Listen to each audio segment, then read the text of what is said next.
Son temas interesantes los que les proponía hablar esta tarde. Uno primero es muy sencillo. 2 programas económicos de Iglesia.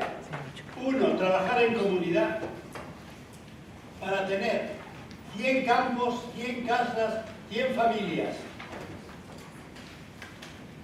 Y otro programa distinto es repartirlo todo, vivir de lo que repartimos y vendemos, porque llega el fin del mundo.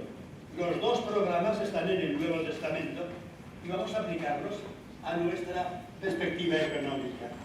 Después tenemos el programa de la Carta a los Romanos, donde se dice: sean ustedes buenos ciudadanos, por favor. Colaboren ustedes a la labor del imperio. ¿Qué significa eso? ¿Cómo se entiende esa recomendación de San Pablo en la Carta a los Romanos? Y finalmente, si sobrevivimos, a las 4:40 hablamos del Apocalipsis. Es decir, de que toda esta economía del mundo, tal como está, se va a arruinar. Vamos a ver cómo sobrevivimos y creamos un tipo de economía distinta. Voy a empezar por la primera parte, pero no sé si alguien quiere retomar los motivos de la mañana, que habían quedado así bastante pendientes.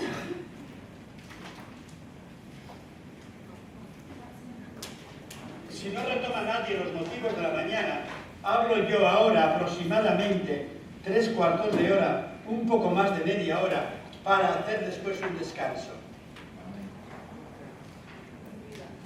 Con algo que hablemos entre todos. El tema es fundamental, el de ahora. Lo titulo 2 programas económicos hechos con Marcos 10. Había hecho una pequeña introducción aquí, pero he visto que me he equivocado diciendo que hablando en Chicago había que hablar de alguna manera de la fiesta de los trabajadores, del nacimiento de la fiesta de los trabajadores, que en casi todo el mundo se celebra el 1 de mayo. Menos aquí. Y se pone una famosa foto de las famosas huelgas de Chicago y de las muertes de Chicago en todas partes. Lo conocemos como parte de nuestra historia, de la historia de todos los trabajadores. Aquí quizás tienen miedo a ese tema en algunos círculos. Hay una fiesta de los trabajadores, no fiesta del capital.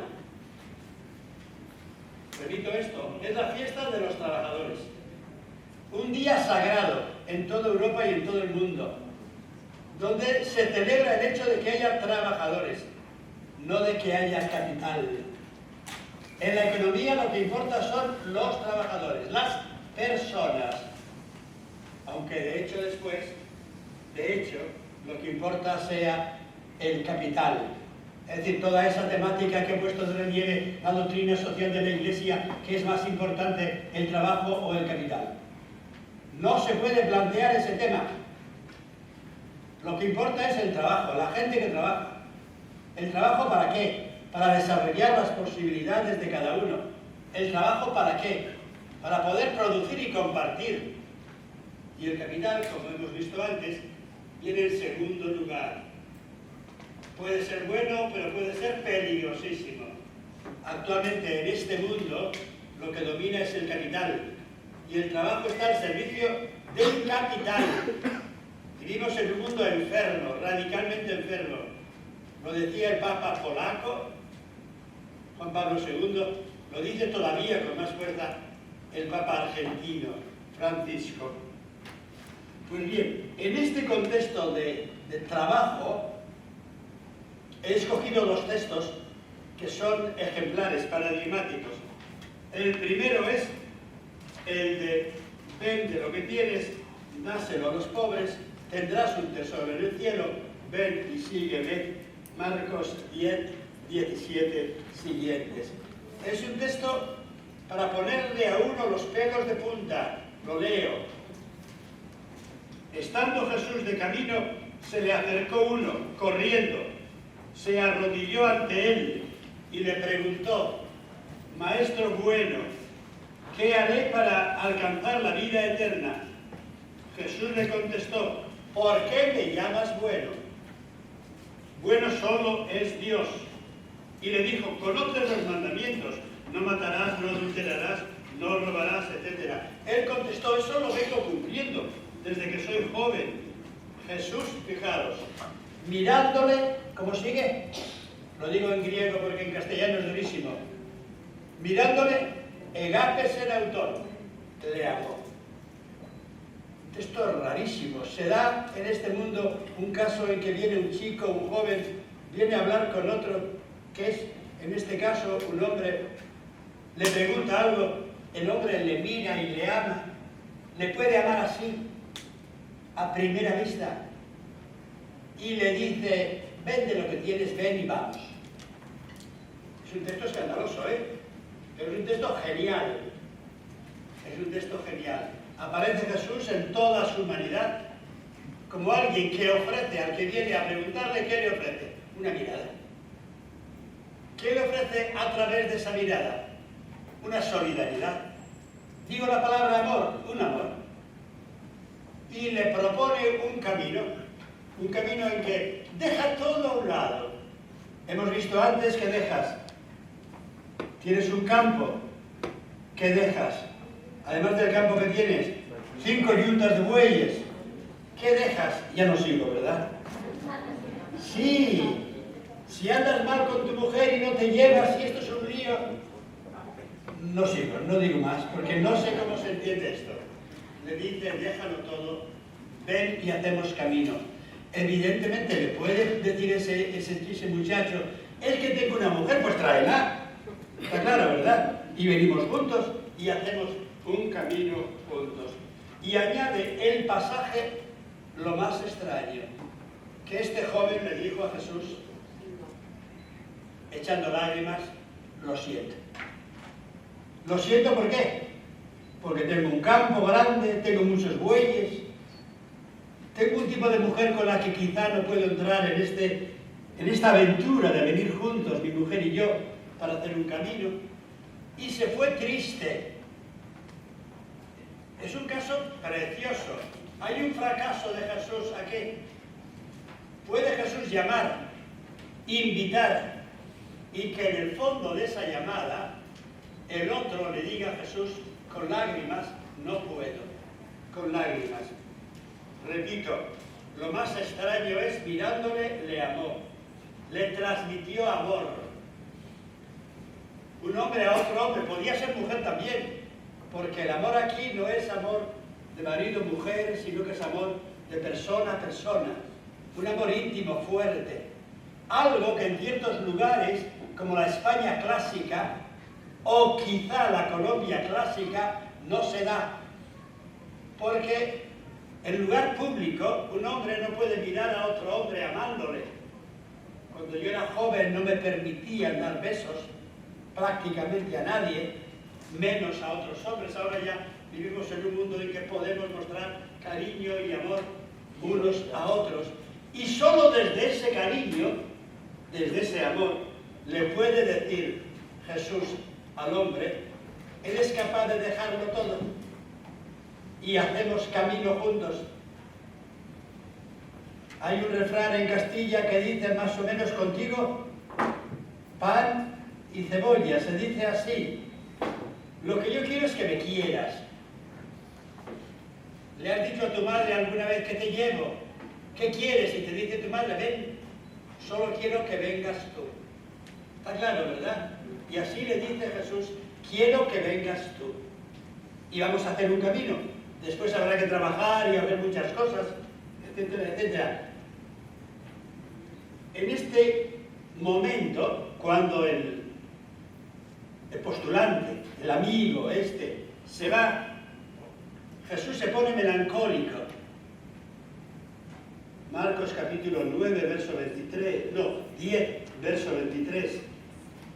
Jesús, mirando alrededor, suspirando, dijo: qué difícilmente entrarán los ricos en el reino de los cielos. No se trata solo de ir al cielo después, sino que se trata de qué difícilmente pueden los ricos colaborar a crear en este mundo un camino de reino. Repito, ¿con cuánta dificultad se van a encontrar los ricos? También los pobres tienen dificultades, por favor. Y puede haber pobres que están más apegados que los ricos, materialmente ricos. Pero no se trata solo de un apego al interior, sino que el texto dice, vende todo y ponlo al servicio de los pobres. ¿Cómo se entiende al pie de la letra una cosa después de la otra? Como dicen que interpretó San Antonio Abad en Egipto, que oyó esta palabra, se puso nervioso por dentro, salió de la iglesia, vendió todas las posesiones que tuvo, menos una parte legal importante, porque quería que su hermana tuviera medios para vivir, volvió a la iglesia y dijo, me voy ¿con quién? Al desierto, ¿con quién? Con los que quieran. ¿Para qué? Para hacer camino de reino, ¿verdad? O se puede interpretar de otra, no vender inmediatamente, sino poner estas riquezas tuyas al servicio del reino. A ver si me explico. Suponeos que tengo yo un amigo que tiene una pequeña fábrica, un campo, y me dice voy a venderlo. A lo mejor le digo, no lo vendas. Utilízalo, trabájalo, pero sabiendo que no es tuyo, que es de todos. Y que vais a hacer camino tú y los demás. ¿Para qué? Para servicio de todos, en amor. Y lo único que importa es aprender a querer. Eso que acaban de decir, aprender a que nos han enseñado en la escuela. Me estoy mordiendo la lengua. A ser muy machitos a los chicos. ¿A qué nos han enseñado en la escuela? A triunfar mucho. O hay una escuela de la vida, de la familia, donde lo que nos enseñan es a amar y a amarnos y a ser tiernos unos con otros y fuertes, sabiendo que tenemos lo que damos, que si sembramos felicidad, normalmente seremos felices, ¿verdad? Y sigue el texto, qué difícil es. Ellos se asombraban y decían, entonces, ¿quién podrá salvarse en el reino de los cielos? ¿Quién podrá hacer camino de reino aquí? Y Jesús dice una de esas sentencias famosas que es, para los hombres esto es imposible. Y humanamente hablando, no podemos esto. Humanamente hablando nos han creado, nos han hecho para otras cosas, a hombres y a mujeres. Pero no es imposible para Dios. Es decir, hay Dios. Y Dios puede suscitar en nosotros este camino. No en individual, yo solo, sino bonito es que lo hagamos en comunión con otros, que nos animemos mutuamente unos con otros en este camino. Repito, el tema no es entrar después en el cielo, que Dios nos dará el cielo porque es Dios, con seguridad además, porque es Dios, porque es amor. A pesar de que nosotros a lo mejor no lo merezcamos, que no lo merecemos. El tema es, en este mundo podemos crear una comunidad de reino, en fraternidad, en servicio mutuo. Repito, que difícilmente entrarán los ricos, harán los ricos camino de reino. ¿Con quiénes puedes contar para hacer un camino de reino en este mundo? ¿Con quiénes puedes contar? ¿A quiénes les llamas a la puerta y les dices, ven, hacemos un camino de reino? Puedes contar con los que tienen mucho, también con ellos, pero básicamente en las parábolas de esta mañana se le dice al criado, al embajador, se le dice, si el del rey, si el de las tierras, si el de los bueyes, si el del matrimonio de conveniencia no ha venido, vete y busca gente. ¿En dónde? En las calles, en los campos. ¿Y a quiénes encuentras en las calles y en los campos? Pues a la gente doblada, oprimida, sufriente. ¿A quiénes encontró Jesús en la calle? Pues a cojos, mancos, ciegos, a los que andaban por la calle, no los que tenían casa famosa. ¿A quiénes encontró además del cojo, manco, el ciego, leproso, prostituta? ¿A quiénes encontró? A los publicanos, gente que tenía que venderse en la vida por un poco de dinero. Y con esos optó Jesús por hacer un camino de reino. O sea que no busca Jesús a los grandes y sabios para hacer con ellos un programa de gran sabiduría, sino que hace el programa de reino con los pobres y los marginados. Jesús se pone triste y dice que difícilmente, y cuando le dicen entonces no se salva nadie, no crea reino nadie, Jesús dice humanamente esto es un camino imposible. Era mejor que cerráramos este negocio y que nos dediquemos a otro negocio distinto. Quizá alguno habéis visto una película española de las más duras y hermosas que hubo de un gran cineasta español. Ahora no hay ni uno bueno, ¿eh? Hay cineastas buenos mexicanos y por ahí, pero español no hay ni uno bueno como un tal Saura. Saura tiene una película llamada Viridiana.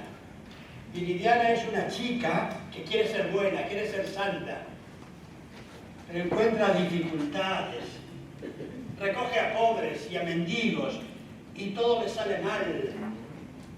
Y el final de la película es así como decir, en este mundo es imposible hacer un camino de reino.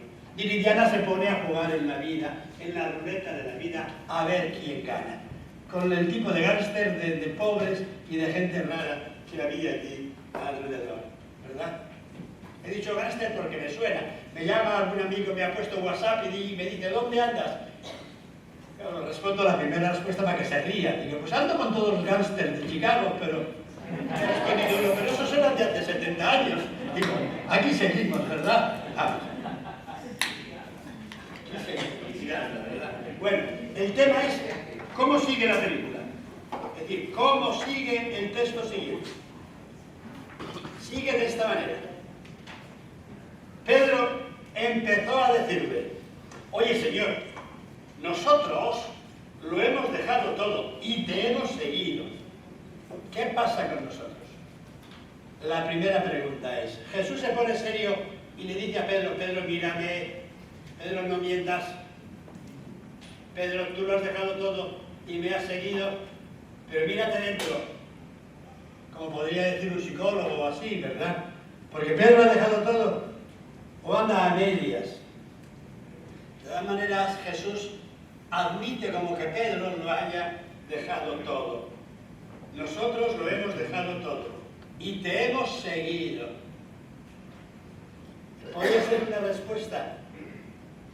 Yo me meto las manos en el bolsillo y digo, bueno, Jesús, aquí estoy, ando, tengo una casita en el pueblo, tengo una mujer encantadora, no la tengo, por favor, si le digo que la tengo me da un tortazo. ¿Sabéis por qué? Porque es una mujer muy libre y muy normal, está claro, ¿verdad? Y entonces dice, nos tenemos si quieres, pero si dices que me tienes, es que, primero que mientes y segundo que eres una mala persona, ¿verdad? Estamos aquí y tenemos una pequeña calefacción porque allí llega a 15 bajo cero todos los inviernos, muchos días de invierno y vivimos un poco, está claro, y podemos tomar un poco de fruta y comida todos los días. Lo hemos dejado todo y te hemos seguido. Jesús le responde, nos responde, en verdad os digo, no hay nadie que haya dejado por mí, por el Evangelio, es decir, por el mundo nuevo, que haya dejado casa, hermanos, hermanas, madre, padre, hijos y tierra, que no reciba en este mundo, ¿qué? El 100 por 1. ¿En qué? Pensadlo bien. Que no reciba en este mundo el 100 por 1 en casas, hermanos, hermanas, madres, hijos y tierras, con dificultades, con persecuciones, y después vendrá la vida eterna. Dejar por mí o por el Evangelio, y por la nueva humanidad. Dejar un mundo donde funcionan un tipo de padres, donde funcionan un tipo de madres, de hermanos, de hermanas, de hijos, de hijas, casas.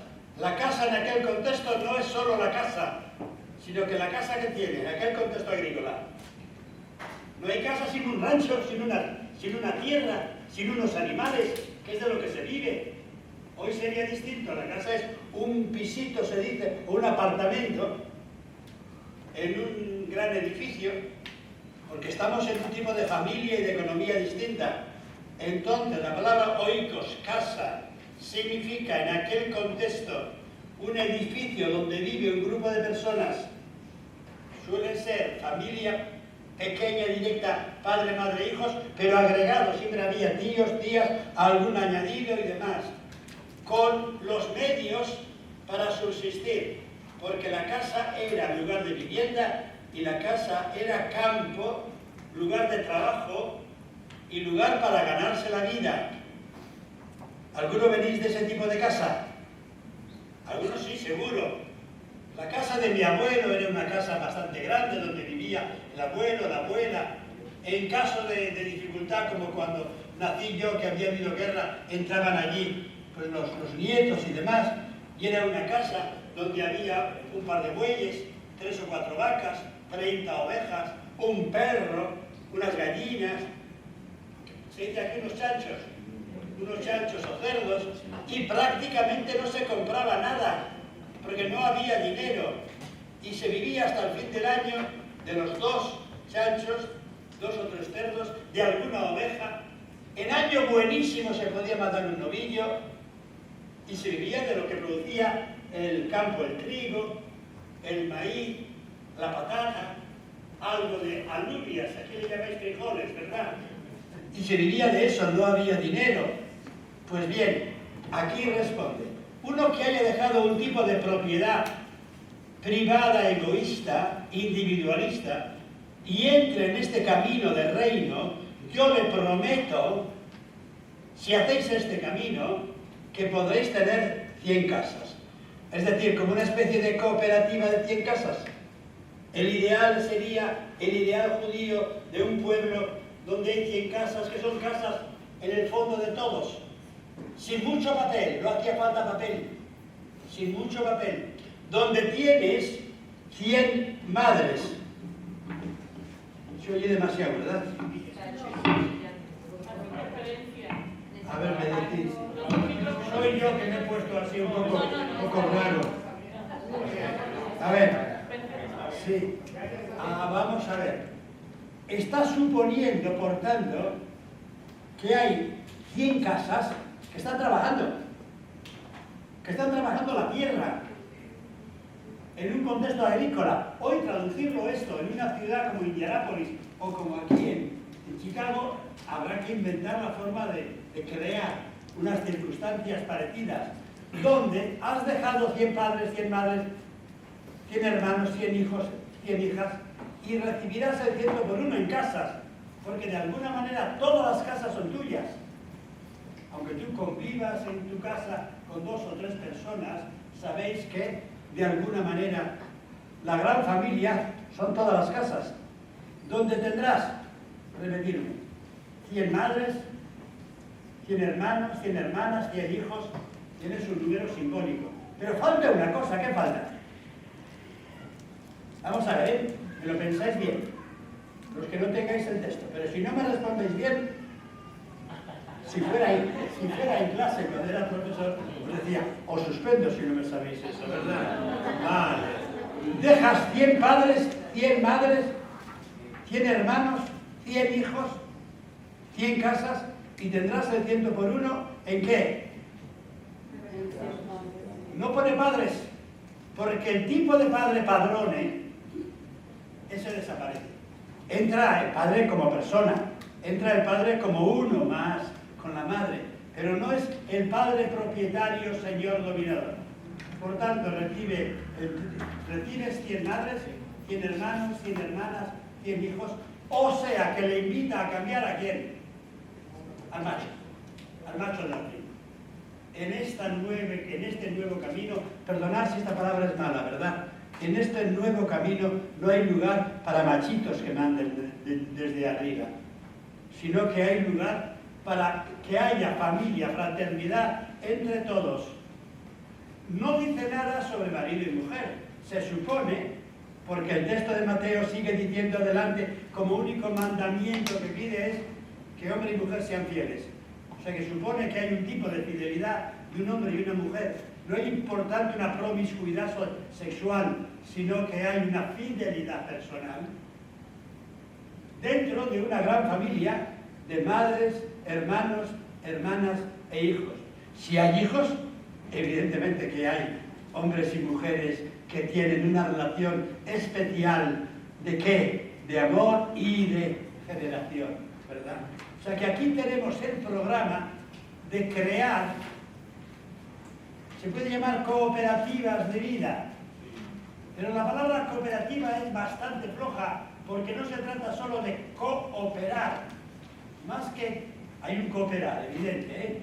Pero junto al cooperar hay un convivir, aprender a convivir de forma distinta, aprender a vincularse de forma distinta. Y en este sentido no hemos ido para adelante, sino en gran parte para atrás, en los últimos decenios. Es decir, que el cambio que se ha hecho del tiempo de mi abuelo a hoy no ha sido cambio del todo bueno. Ha habido cosas buenas, por favor. Y entre las cosas buenas que ha habido, la mayor libertad de hombres y mujeres, la mayor libertad de la mujer y muchas otras cosas, pero también ha habido retrocesos, porque la única manera que tenemos hoy de poder vivir con cierta dignidad es aprender a querer y a convivir y a trabajar juntos de forma distinta.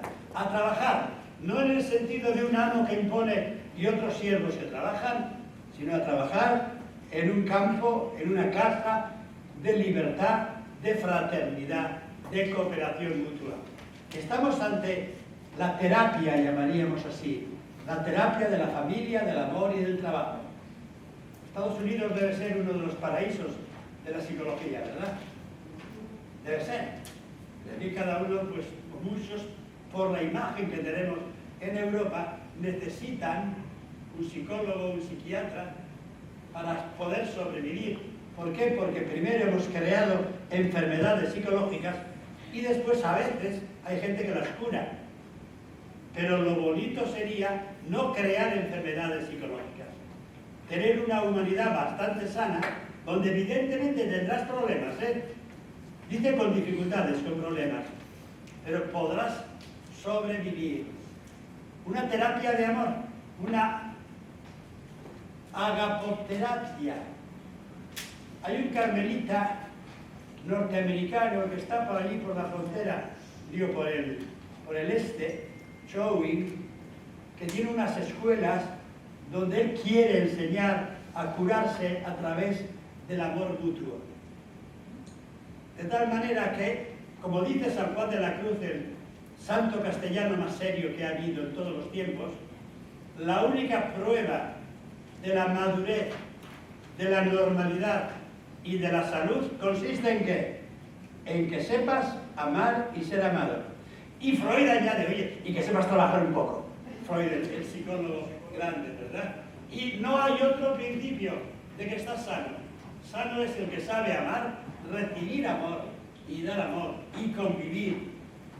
Y el que sabe colaborar, sabiendo que la vida está hecha para crear grupos fraternos, amistosos, donde se pueda decir que Jesús mira con amor al joven rico que se va, pero a Pedro le dice, vosotros estáis en este camino. Dentro de una sociedad global, la sociedad del César que os dije ayer, que también tiene que velar por crear unas condiciones externas, pero la gran sociedad no me produce felicidad, no me produce normalidad.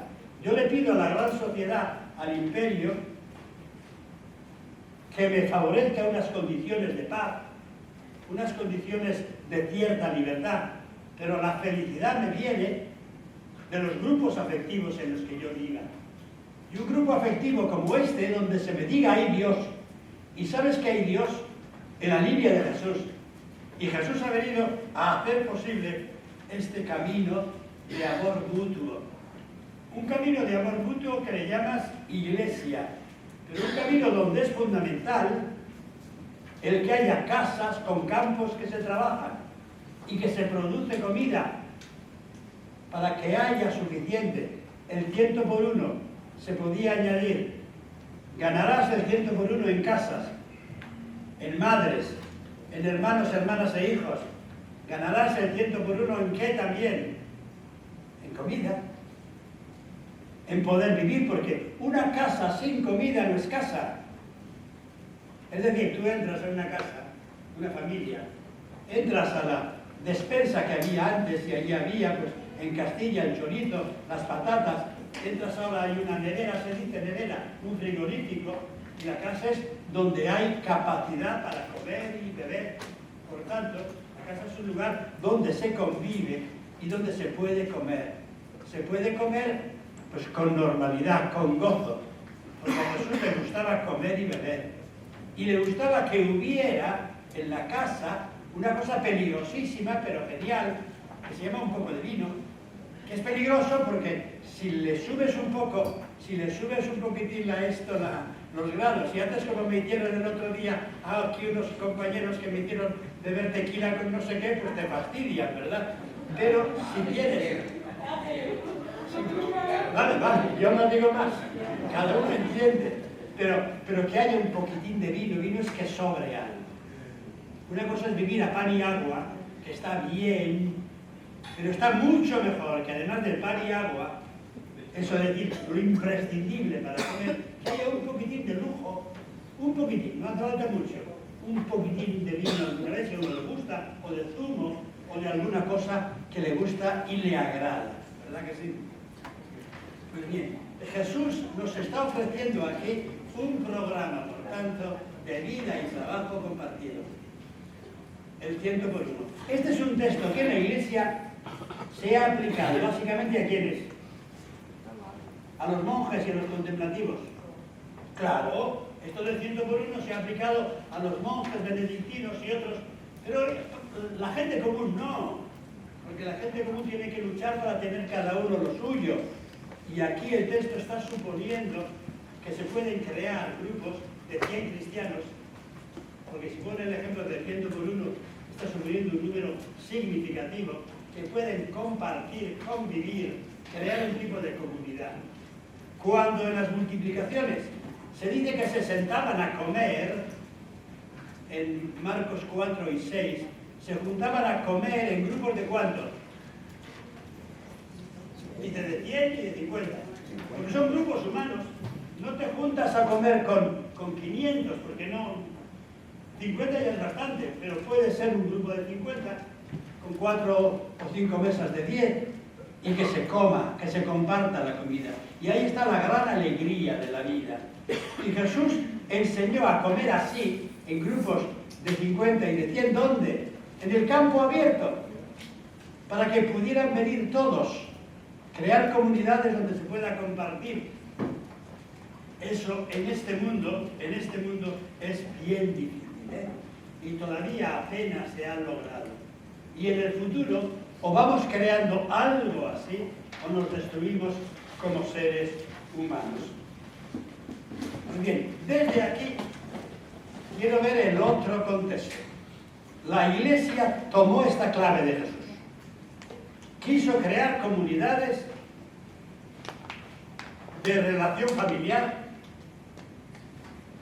de referencia humana, donde desaparece, me sale la palabra italiana, padre padrone, ¿cómo sería aquí? Padre patrón, patrono, padre macho, no sé qué palabra pondríais.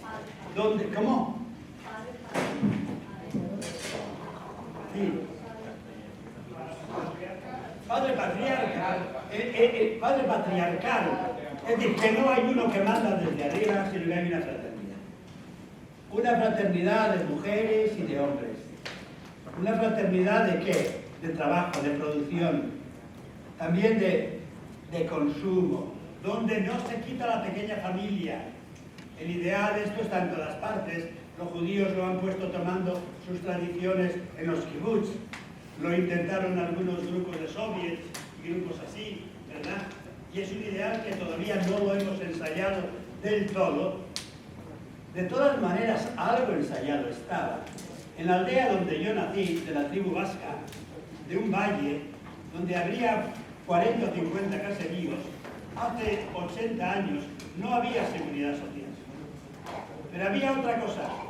Había una ley no escrita que se cumplía siempre, desde hace 500 años, en que si a uno se le quemaba la casa, se la hacían todos.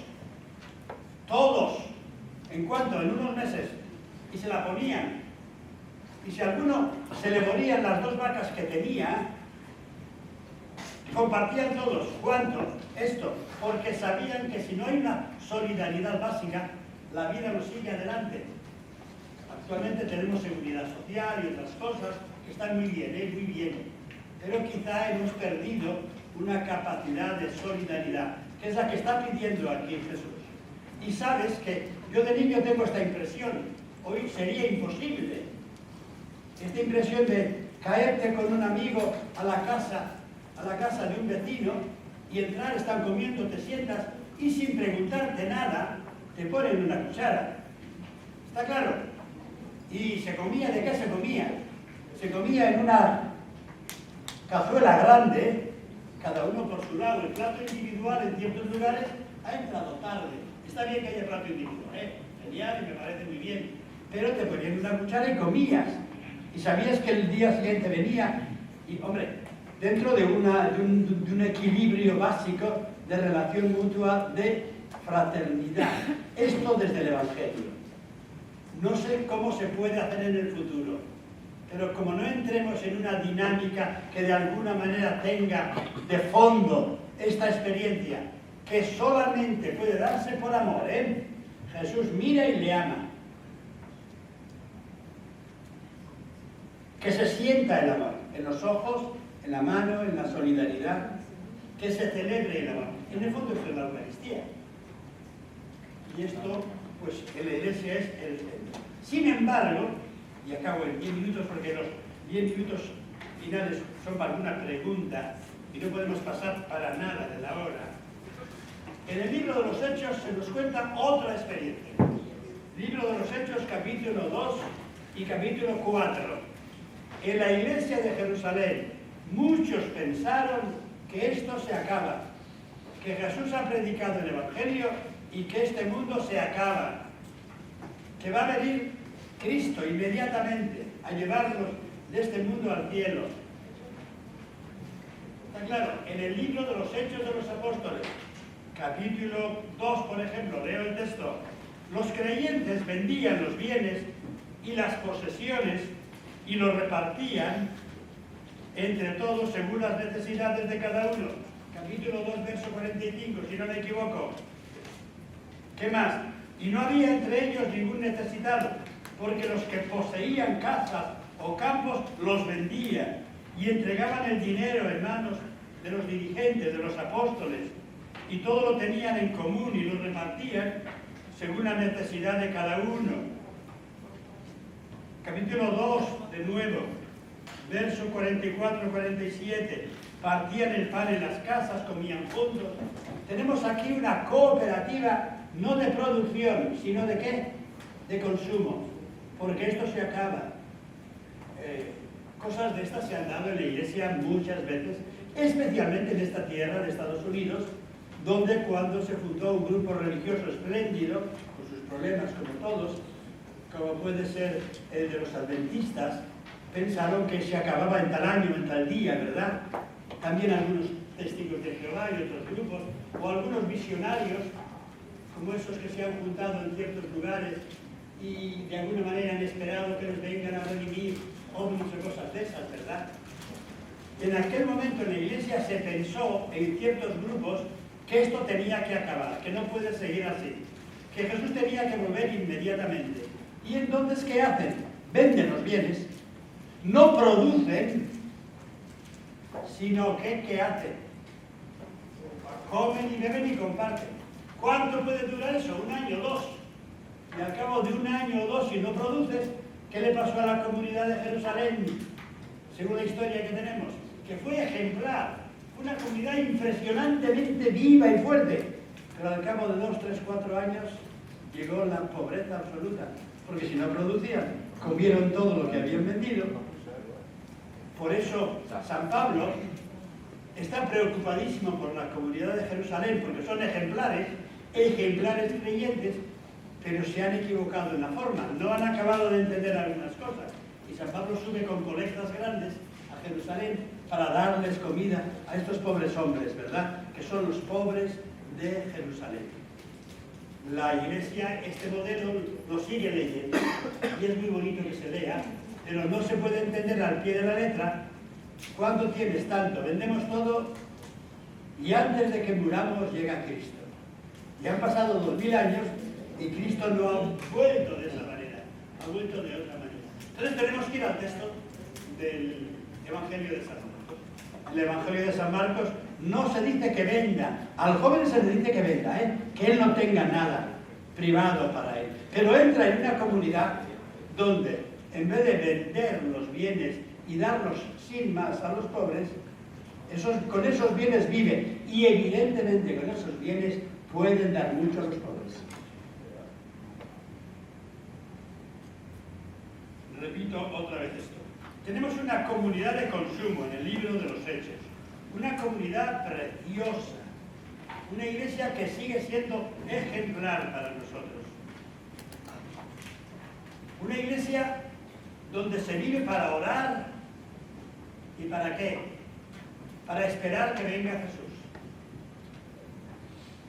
Pero una iglesia así no se mantiene a no ser que haya unos medios que vengan de subsistencia para poderse comprar o tener pan y otra serie de alimentos esenciales. Y para eso, ¿se puede vivir de limosna? Se puede. Que algunos cristianos quieran vivir de limosna, siempre que tengan una vida admirable. ¿De qué? De sobriedad, de caridad, de servicio mutuo, como ciertos grupos franciscanos y otros que nunca han pedido nada a los auténticos franciscanos, que no han tenido nada, que ofrecen la ayuda que pueden, y que por otra parte hay una comunidad creyente que les da de comer. Es el estilo de vida de las comunidades de Santa Teresa, que ella dice que puede haber 7, 8 monjas rezando, siempre que haya una comunidad cristiana que les acepte así y que les dé algo de comer de vez en cuando. Siempre que éstas sean sobrias y ejemplares en la forma de vida. De lo contrario, ¿qué tienen que hacer? Pues producir algo, trabajar algo para poder seguir viviendo, ¿verdad?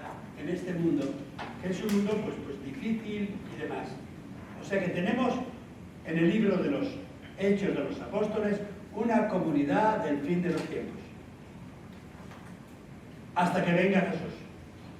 En la misa lo decimos todos los días, ¿verdad? Hasta que venga la feliz llegada de nuestro Señor Jesús. Pero mientras tanto, compartimos de formas distintas. Y no todos tienen por qué trabajar lo mismo. Siempre que unos sirvan a otros.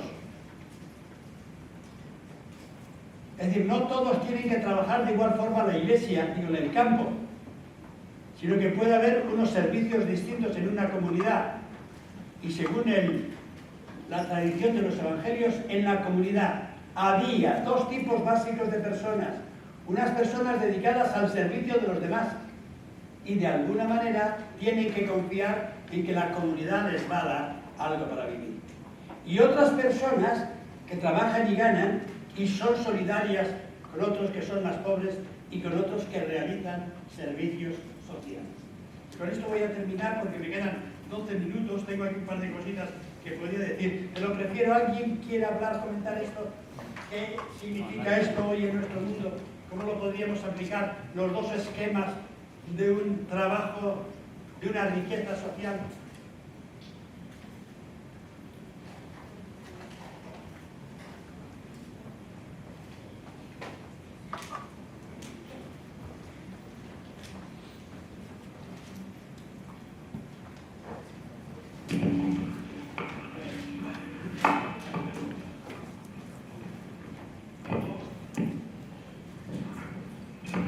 Posiblemente usted no sepa acerca del cambio que se está haciendo en la política de México con el presidente nuevo. AMLO, el famosísimo AMLO. Él siempre ha tenido ese tipo de bases ideológicas, que no puede existir un gobierno rico gobernando a un pueblo pobre. Entonces, de cierta manera, está tratando de balancear, poner él le llama el justo medio. El problema de la balanza es que los que están arriba tienen que pesar un poquito más para que la balanza se ponga al mismo nivel. El problema es que los empresarios o la gente poderosa no está muy bien dispuesta a soltar un poquito el disco de la balanza para que las cosas se nivelen. Entonces, ¿cómo podría uno desde su trinchera personal tratar de promover o de impulsar ese tipo de proyecto, ese tipo de comunidad justa, ese tipo de comunidad donde todos coman, pero no porque unos coman poquito y los otros coman más, sino que todos comamos igual, que tengamos el mismo nivel, el mismo sistema? O sea, y en este país, pues la excepción, la brecha es aún más ancha entre los que tienen todo, que son muy poquitos, y los que tienen nada, que son muchísimos.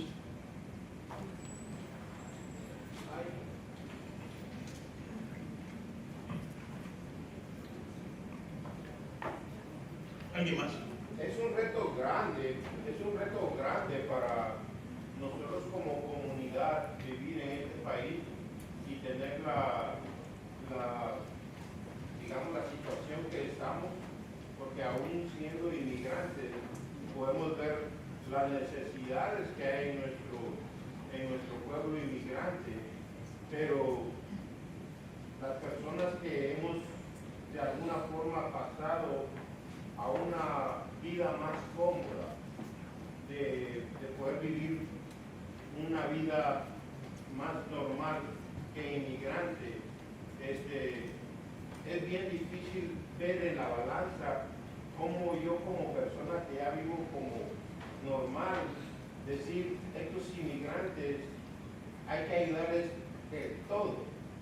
¿Entiendes? Es bien difícil porque podemos traer en el corazón situaciones donde miramos que nuestros mismos inmigrantes, en vez de hacer algo por cooperar algo, se balancean, simplemente se columpean de la situación que hay. Estábamos hablando de personas que no tienen ninguna necesidad de que sus niños reciban un regalo en la iglesia, y son los primeritos que apuntan a sus niños para que reciban el montón de regalos y llegan en un estado a recogerlos.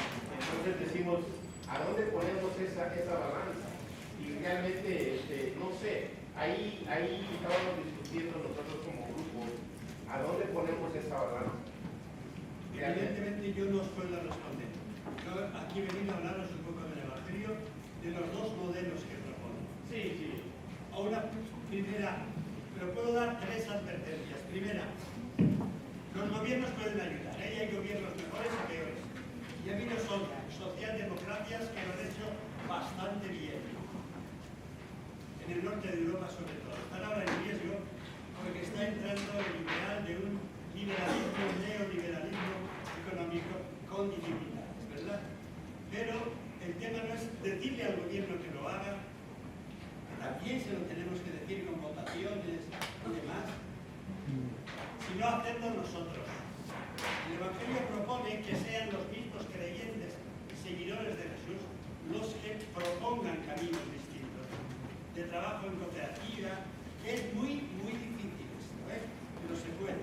Que los creyentes, desde abajo, desde sus bases, creemos comunidades de colaboración afectiva, bien madres, bien hermanos, bien hijos, de colaboración también social, bien casas, sabiendo que las casas son en común, modelos que se hacen de forma distinta aquí y en Azerbaiyán, porque hay condiciones sociales distintas.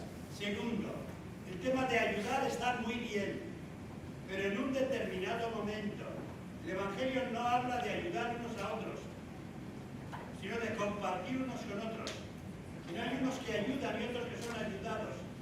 El ideal del Evangelio es que ni los que tienen casas ayudan desde arriba a nosotros, ni los que vienen predicando el Evangelio ayudan desde arriba, sino que hay un tipo de simbiosis. Por tanto, el modelo de dar es un modelo que a veces es necesario, pero termina siendo malo. ¿Por qué termina siendo malo? Porque crea unos que dan y otros que reciben. Y todos tienen que dar, y todos tenemos que recibir cosas distintas. Y lo peor que le puede suceder a una comunidad es que unos vivan de la pura caridad de otros.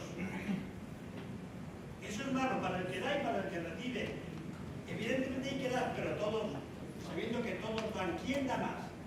El que puede dar unos dólares o el que da otras cosas también, de solidaridad, de palabra, de amistad, dentro de un grupo profundamente estructurado de ¿qué? De ayuda mutua.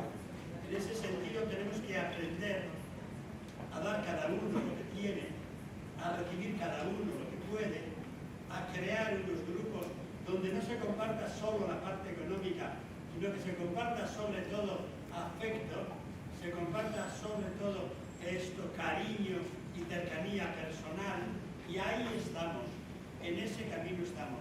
El Evangelio nace del pacto de unos que tienen casa, que reciben en la casa a los que vienen, van y vienen, que suelen ser emigrantes predicadores del Evangelio, y los que más dan, según el ideal evangélico, no son los que tienen casa, que dejan un lugar para dormir y un lugar en la mesa, sino que los que más dan son los pobres emigrantes que llevan la palabra de Jesús y curan.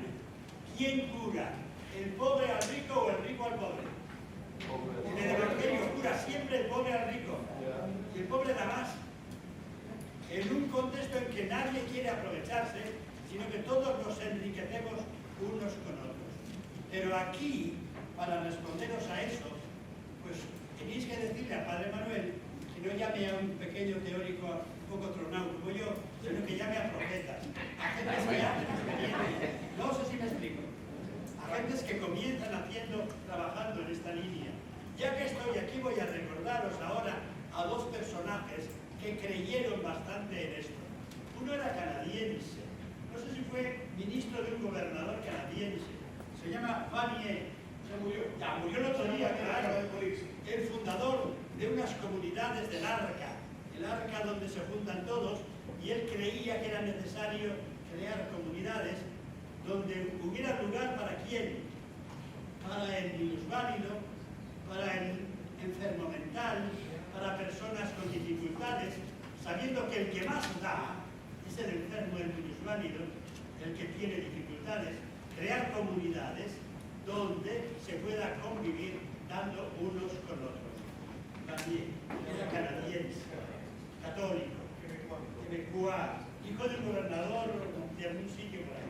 Y hay otro también del Arca, que fue un italiano, Lanza de Basto, que creó comunidades del Arca donde quería que se viviera esto.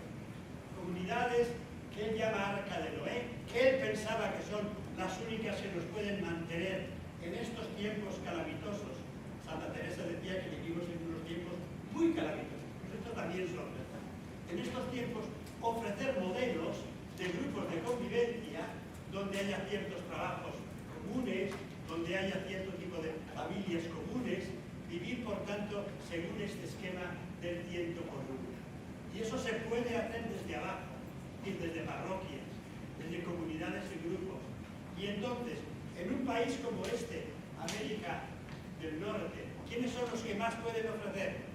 Le pedimos que cambie el mundo a los 15 o 20 del club Bilderberger, o como se llame, ese club de los ricos que dirigen el mundo, o a lo mejor este mundo. La única manera que tiene de cambiar es desde la gente normal, como somos nosotros. Diría que somos gente normal, ¿verdad? Pienso que hay algo bien interesante que sí podemos hacer, es romper la lógica del individualismo. esta sociedad norteamericana es individualista y a nosotros nos hace ser individualistas. Cuando rompemos esa lógica y empezamos a vivir lo que vivían nuestros países, ser personas más gregarias, comunitarias, vamos haciendo una vida alternativa, vamos ayudando, ¿verdad? Hoy es más fácil que ustedes se vayan a mudar y llaman a una compañía, pero cuando tú dices a 3, 4 amigos vengan a ayudarme, lo estamos haciendo en grupo, ¿no es cierto? Y todas las doñas cocinan, ¿no es cierto? Si perdemos eso, se acabó. Hay que romper con la lógica del individualismo que vivimos aquí, porque nos hace perder lo más importante que tenemos nosotros como inmigrantes, que somos comunidad, humanidad y todo lo que eso conlleva. Pienso que es importante. Bueno, terminamos aquí, me dijo Manuel. Volvemos aquí a las 3:10. Descansen, por favor. Allá hay también hay bocadillos allá atrás también. Adelante.